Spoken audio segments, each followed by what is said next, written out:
खुलुमबाय बेयो बड'लेण्ड इंखं टेलिभिजन दिनै 28 फेब्रुवारि 2022 समबारखालि सानसेनि बरादखौ नोंथांमोननि खाथियाव लाबोदों आं सदानन्द दैमारिया।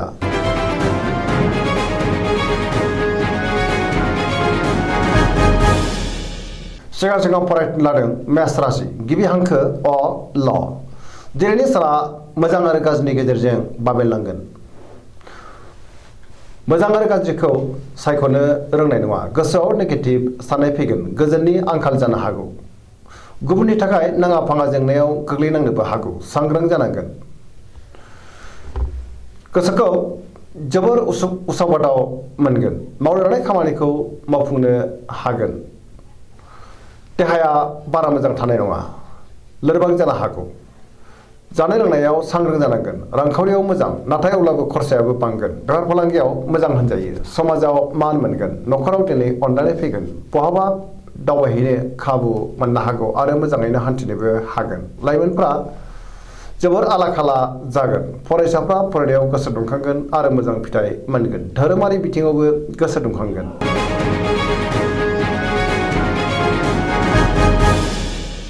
वृष राशि गिबि हांखो इ उ ब। दिनैनि साना जोबोर मोजां।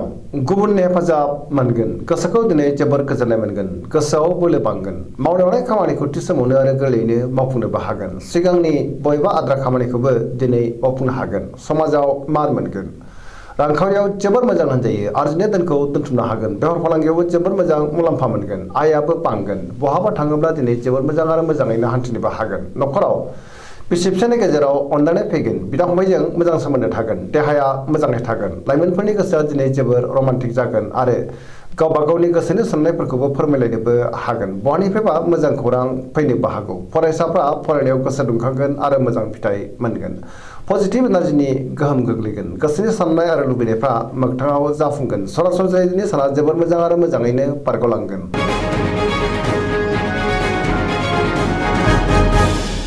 मिथुन राशि गिबि हांखो क स। दिनैनि साना जोबोर मोजां। पजिटिभ एनार्जिनि गोहोम गोग्लैगोन। न'खराव बिसि-फिसायनि गेजेराव अनलायनाय फैगोन। बिदा-फंबायजों मोजां सोमोन्दो थागोन। बिमा-बिफानि अननाय आरो बोरखौ मोननो हागोन।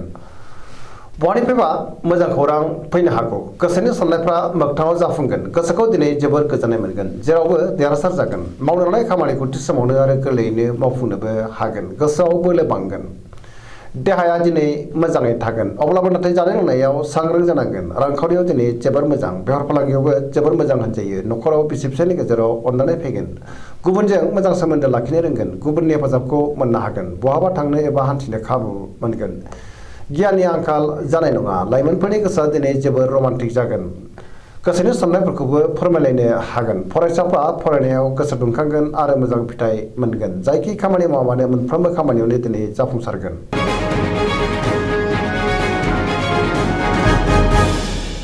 कर्कट राशि गिबि हांखो ड ढ ह। दिनैनि साना जोबोर मोजां। जेरावबो देरहासार जानो हागोन। बयनिबो अनसायनाय मोनगोन। गोसोखौ दिनै जोबोर गोजोननाय मोनगोन। गुबुननि थाखाय गोबां मोजां खामानि मावनानै होनोबो हागोन। मावनो लानाय खामानिखौ थि समावनो आरो गोरलैयैनो मावफुंनोबो हागोन। रांखावरियाव दिनै जोबोर मोजां। गोबां धोन आरजिनो हागोन। बेफार फालांगियाव जोबोर मोजां। आयाबो बांगोन। मोननो गोनां धोनखौबो दिनै मोननो हागोन। देहाया मोजाङै थागोन। गुबुननि हेफाजाब मोननो हागोन। गुबुननि गोसोखौ गोरलैयैनो बोनो हागोन। न'खराव दिनै बिसि-फिसायनि गेजेराव अनलायनाय फैगोन। गोसोनि साननायफ्रा मोगथाङाव जाफुंगोन। समाजाव गोबां मान मोननो हागोन। बयजोंबो गोरोबनो रोंगोन। गियाननि आंखाल जानाय नङा। लाइमोनफोरनि गोसोआ दिनै जोबोर रमान्टिक जागोन। फरायसाफ्रा फरायनायाव गोसो दुंखांगोन। पजिटिभ एनार्जिनि गोहोम गोग्लैगोन। जायखि खामानि मावा मानो मोनफ्रोमबो खामानियावनो जाफुंसारगोन।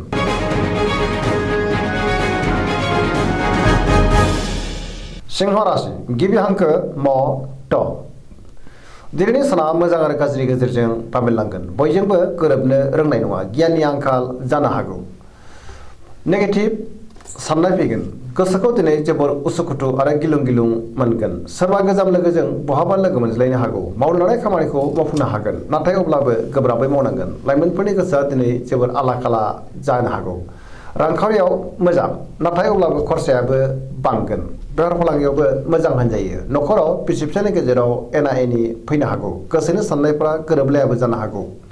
गोसोनि बोलोआ लोरबां जागोन, समाजाव मान मोनगोन, गुबुननि गोसोखौ बोनो गोब्राब जागोन, लाइमोनफोरनि गोसोआ दिनै जोबोर आला खाला जागोन। अदेबानि गावबा गावनि गोसोनि साननायखौ फोरमायलायनोबो हागोन।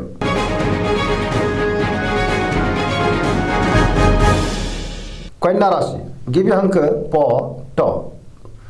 दिनैनि साना जोबोर मोजां, गोसोआव पजिटिभ साननाय फैगोन, गोग्गो आरो गोथों साननो रोंगोन, गियाननि आंखाल जानाय नङा, मोनफ्रोमबो बिथिङावनो सांग्रां जानो रोंगोन, गुबुननि थाखाय गोबां मोजां खामानि मावनानै होनोबो हागोन।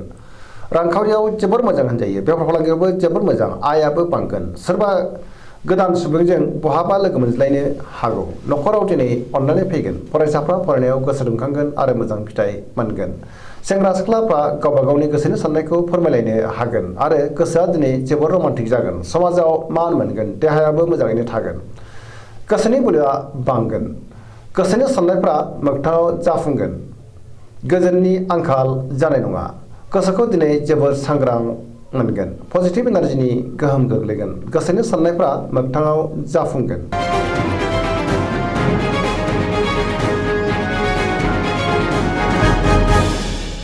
तुला राशि गिबि हांखो र ट। दिनैनि साना जोबोर मोजां, गोसोखौ दिनै जोबोर सांग्रां मोनगोन, पजिटिभ एनार्जिनि गोहोम गोग्लैगोन, सोरजोंबा बाख्नाय जानोबो हागौ, गोबां खामानि मावनो गोसो दुंखांगोन आरो मावफुंनोबो हागोन, गोसोनि बोलोआ बांगोन, गोसोनि साननायफ्रा मोगथाङाव जाफुंगोन, मावनो लानाय खामानिखौ मावफुंनो हागोन, सिगांनि आद्रा खामानिखौबो दिनै मावफुंजोबगोन, देहाया मोजाङै थागोन, रांखावरियाव जोबोर मोजां, मोननो गोनां धोनखौ मोननो हागोन, आरजिनाय धोनखौबो दोनथुमनो हागोन, न'खराव बिसि फिसायनि गेजेराव अनलायनाय फैगोन, बिदा फंबायजों मोजां सोमोन्दो थागोन, फरायसाफ्रा फरायनायाव गोसो दुंखांगोन आरो मोजां फिथाइ मोनगोन, लाइमोनफोरनि गोसोआ दिनै जोबोर रमान्टिक जागोन आरो गावबा गावनि गोसोनि साननायफोरखौबो फोरमायलायनो हागोन।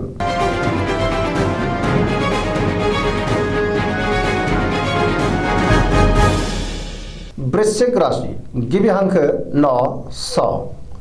दिनैनि साना मोजां आरो गाज्रिनि गेजेरजों बाबेनलांगोन, समाजाव लोगो लेवा बांगोन आरो बयजोंबो मोजां सोमोन्दो लाखिनो रोंगोन, गोसोनि साननायफ्रा मोगथाङाव जाफुंगोन, गोसोनि बोलोआ बांगोन, लोगोफोरनि हेफाजाब मोनगोन, सोरबा लोगोजों बाख्नाय जानोबो हागौ, गोसोआव गोग्गो आरो गोथों साननाय फैगोन, मावनो लानाय खामानिखौ थि समावनो आरो गोरलैयैनो मावफुंनोबो हागोन, सिगांनि बबेबा आद्रा खामानिखौबो दिनै मावफुंनो हागोन, गोसोनि बोलोआ बांगोन, न'खराव बिसि फिसायनि गेजेराव अनलायनाय फैगोन, बिदा फंबायजों मोजां सोमोन्दो थागोन आरो बिमा बिफानि अननाय आरो बोरखौ मोननो हागोन, रांखावरियाव दिनै जोबोर मोजां, अब्लाबो नाथाय खरसायाबो बांगोन, बेफार फालांगियाव मोजां होनजायो, देहाया दिनै मोजाङैनो थागोन, नाथाय जानाय लोंनायाव सांग्रां जानांगोन, गुबुननि थाखाय मोजां खामानि मावनानै होनोबो हागोन, फरायसाफ्रा फरायनायाव गोसो दुंखांगोन आरो मोजां फिथाइ मोननोबो हागोन, लाइमोनफोरा जोबोर रमान्टिक जागोन आरो गावबा गावनि गोसोनि साननायखौ फोरमायलायनोबो हागोन, पजिटिभ एनार्जिनि गोहोमबो गोग्लैगोन।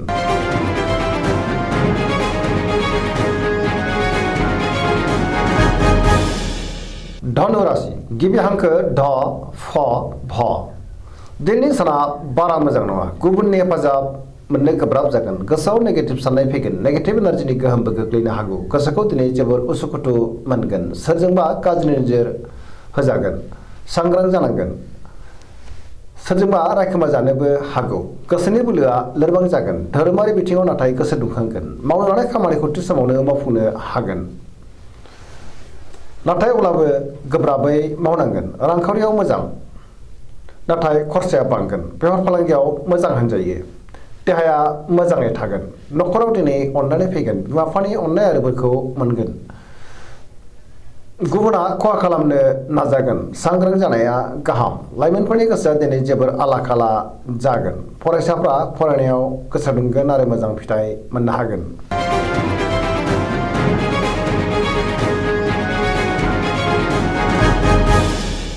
मकर राशि गिबि हांखो ख ज। दिनैनि साना मोजां आरो गाज्रिनि गेजेरजों बाबेनलांगोन, बहानिफ्रायबा गाज्रि खौरां फैनोबो हागौ, गोसोखौ दिनै जोबोर गुलाय गुजाय मोनगोन, गोग्गो गियाननि आंखाल जानो हागौ, देहाया दिनै बारा मोजां थायाबो जानो हागौ, जानाय लोंनायाव सांग्रां जानांगोन, गोसोनि साननायफ्रा टेबोरनांगोन, रांखावरियाव जोबोर मोजां, मोननो गोनां धोनखौ मोननो हागोन, आरजिनाय धोनखौबो दोनथुमनो हागोन, बेफार फालांगियाव जोबोर मोजां मुलाम्फा मोनगोन, नाथाय अब्लाबो गुबुना खहा खालामनो नाजागोन, मावनो लानाय खामानिखौ थि समावनो मावफुंनो हागोन पजिटिभ एनार्जिनि गोहोम गोग्लैगोन लाइमोनफोरनि गोसोआ दिनै जोबोद रमान्टिक जागोन आरो गावबा गावनि गोसोनि साननायखौ फोरमायलायनोबो हागोन गुबुननि अनसायनाय मोननो हागोन धोरोमारि बिथिङावबो गोसो दुंखांगोन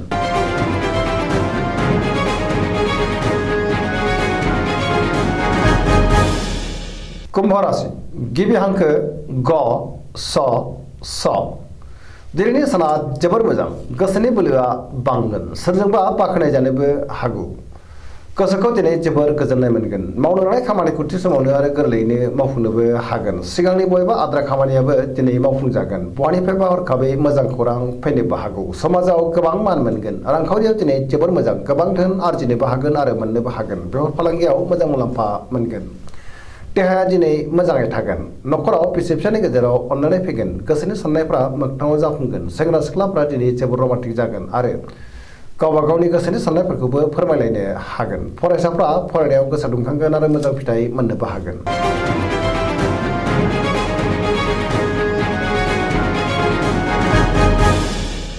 मीन राशि गिबि हांखो ड स दिनैनि साना बारा मोजां नङा गोबां मोजां खाबुफोरा एरायलांनो हागौ माबा मोनसे गाज्रि खौरां फैनोबो हागौ गोसोखौ जोबोर गुलाय गुजाय मोनगोन गोसोनि बोलोआ लोरबां जागोन देहायाबो नाथाय मोजां थागोन रांखावरियाव बारा मोजां नङा मोननो गोनां धोनखौ मोननो गोब्राब जागोन आयनिख्रुइ खरसायासो बांसिन जानो हागौ बेफार फालांगियाव मोजां नङा गोबां खहा जानांनोबो हागौ न'खराव दिनै अननानै फैगोन गुबुननि थाखाय नाङा फाङा जेंनायाव गोग्लैनांनोबो हागौ सांग्रां जानांगोन गोसोआ दिनै जोबोर आला खालाबो जागोन गोसोनि साननायखौ फोरमायनो गोब्राब जागोन नेगेटिभ एनार्जिनि गोहोम गोग्लैनो हागौ मोनफ्रोमबो बिथिङावनो सांग्रां जानाया गाहाम दिनैनि राशि फरायनाया एसेनोसै जोबनायाव बेखौनो खावलायो जाहाथे नोंथांमोना सानफ्रामबो जोंनि बे बड'लेण्ड इंखं टेलिभिजनखौ नायबाय थायो आरो साबस्क्राइब खालामो लोगोसे लाइक खालामो आरो शेयार खालामो एसेनोसै गोजोन्थों